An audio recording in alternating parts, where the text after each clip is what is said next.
Karen was led out of the room in handcuffs, her face blank but her eyes still blazing with fury. The crowd outside watched in stunned silence as her heels clicked on the pavement.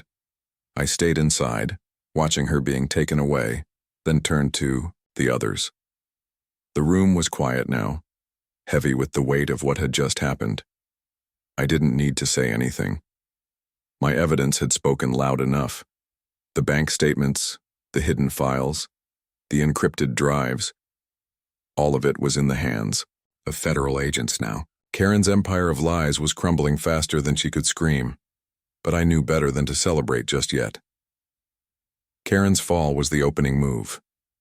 The real game was still out there, lurking behind her network. Hollow Elm, the shadow mastermind, pulling strings from the dark. I'd been tracking snippets, an email here, a transaction there. Now I had a name, a face, and a trail. The moment I stepped outside, I saw the neighbors gathering, some whispering, some staring. I nodded politely and slipped into my van. I had work to do. The quiet in Rose Ridge was deceptive. The cracks were already forming, and I was going to find what was hiding beneath them. The first stop was the HOA office. Empty now, but I knew the files were still in the back room, untouched. I slipped inside, carefully avoiding the security cameras I'd planted earlier. Behind a false wall panel, I found the digital drives. They contained a treasure trove, financial logs, coded transactions, and a list of contacts that stretched far beyond this town. One file caught my eye, labeled L14 with a date stamp. I opened it. It was a ledger showing wire transfers to shell companies, fake invoices, and suspicious payments. The pattern was clear. Karen wasn't working alone. Someone else was pulling the strings, someone I'd only heard of in whispers. Hollow Elm.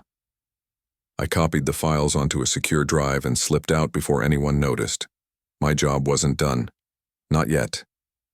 Back on the road, I analyzed the data. Hollow Elm's name kept recurring in the transactions.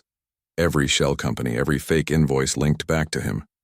He was the ghost in the machine, the unseen hand guiding the chaos. And now, I knew what I had to do. I called my team. We're going after Hollow Elm. His trail runs through these shell accounts. Find out who's really behind the curtain. While I waited, I kept my eyes open. I checked the surveillance footage from the new town. Nothing suspicious yet, but I noticed something strange. A car parked near the HOA office last night, a black sedan with tinted windows. No license plates visible. It had vanished before sunrise. I traced the owner, an alias, registered in a fake name linked to a P.O. box in Arizona. That was where the real connection was. Hollow Elm was hiding behind layers of false addresses, but I was getting close. Then, the phone rang. I answered quietly. Agent Walker, a voice whispered. You're getting close. Be careful. It was a tip, an anonymous warning. Hollow Elm was watching, and he didn't like being hunted. I knew I had to move fast. The next move was simple. I needed to get inside his network, find his real name, and expose him. I booked a flight to Arizona, to the address on the P.O. box. I had a feeling that's where he'd be, as I packed my gear. I remembered Karen's arrogance, her belief she was untouchable. She'd played her hand too openly, and now the house of cards was collapsing. But Hollow Elm was different. He was patient, calculating. He had layers of code, fake identities, and encrypted servers. He had survived too much to be caught so easily. I stared out the window at the empty barn. The goats were quiet now, the air still. That barn had been my fortress, my base of operations. But it was more than that. It was a symbol of how deep the lies went. As I shut the door behind me, I knew this was just the beginning. Hollow Elm was out there, and I was coming for him. Every move I made was a step closer to the truth, a step closer to ending the web of fraud and deception. Because in this game, the one who controls the fences, the files, and the shadows holds the real power, and I was about to take it back. Would you like me to continue with the next chapter? Absolutely. Here's the second part of the story. diving straight into the action from the previous scene, with suspense, dialogue, twists, and powerful language, all in simple words without any slow or boring start. The barn door swung open and I slipped inside just as the last of the daylight faded. My eyes darted across the room, cameras, wires, the faint glow of hidden screens. Karen's last move had been to set up a new camera pointing straight at my driveway. She thought she was watching me, but I'd already watched her. I moved quickly, pulling out the small device I'd hidden in the bird feeder. Carefully, silently. I pressed a button and the screen flickered to life. There she was in her yard fiddling with something in the tree. The light of her flashlight glinted off a waterproof pouch she'd hidden in the dirt. I zoomed in. Inside the pouch, a burner. Phone, a ledger, a tiny flash drive. The ledger listed transactions, codes, numbers, and suspicious transfers. The flash drive I knew held secrets. I looked closer at the phone.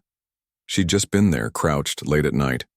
She thought she was safe, but she had no idea I'd been watching all along. I grabbed my phone and sent a quick message to my team. Found her stash. Moving in. Stay ready. A cold wind seeped through the cracks. I knew she'd be back. She was desperate to hide everything, but her own steps betrayed her. She'd come too close to the truth. She didn't realize. I'd been collecting her moves for weeks. Suddenly a faint sound, footsteps. I froze. The door outside creaked, then footsteps approached the barn. I ducked behind the stacked hay, heart pounding. It was her. I saw her silhouette through the gap in the wood. She was creeping toward the barn, flashlight in hand, eyes scanning. Her breath fogged in the cold air. She knelt again, searching in the dirt. I knew what she was looking for, something buried, something she didn't want anyone to find. But I was faster. I slipped outside quietly, circling around, keeping her in sight. She looked up, hearing a noise. Her eyes darted around. Then she saw me. You again, she hissed, voice trembling but defiant. I stepped closer, voice low. You're digging your own grave, Karen. Whatever you're hiding, it's over. She clutched her pouch tighter. This isn't your business. Stay out of it. I shook my head. You should have known better than to trust your own secrets. That ledger, that phone, your own lies are going to bury you. Her face twisted with anger. You think you're so clever. You think this is about goats and fences. You don't know who you're messing with. I smiled coldly. Oh, I think I do. I just found your trail, hidden in the dirt, in a box of your own secrets. You're not just some HOA fanatic. You're part of something, much bigger, something illegal. Her eyes flickered. You don't have proof. You're just a farmhand playing detective. I pulled out my phone, showing her the encrypted files from her own devices. I've got everything. The transactions, the fake invoices, the shell, companies, all connected to you. And I'm about to make sure everyone knows. She lunged at me, trying to grab my phone, but I was already stepping back. Too late, I said. Your game is over. Suddenly, headlights cut through the darkness. I saw the glow of a car pulling up outside. Her eyes widened, panic flashing across her face. Who's coming now? She spat, voice trembling. I kept my calm. Your time's up, Karen. Just walk away, or I'll make sure everyone finds out what you've been hiding. She hesitated, then cursed under her breath. This isn't finished, she hissed. Not by a long shot. But I knew she was lying. The evidence I'd gathered was enough. The car door slammed shut and I watched her retreat into the shadows, clutching her secrets. I turned back to the barn, heart pounding, ready for what was next.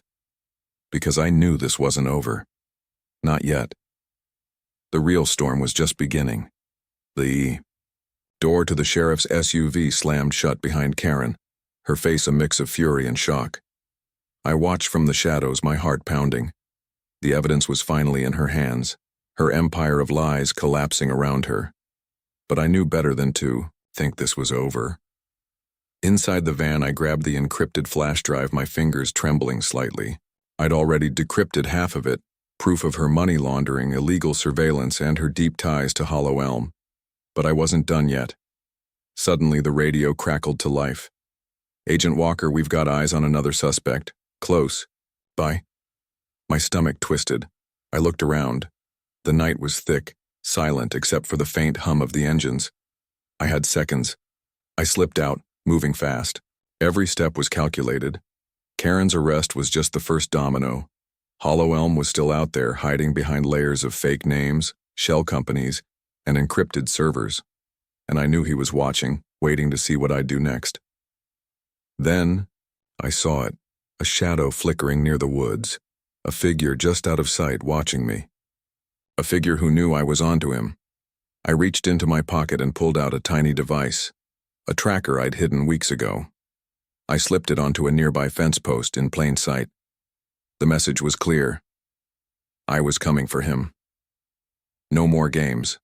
No more waiting. I was going to hunt Hollow Elm down piece by piece and end his web of lies. But just as I turned to leave, I heard a whisper, a voice from the darkness, cold and familiar. "You're too late?"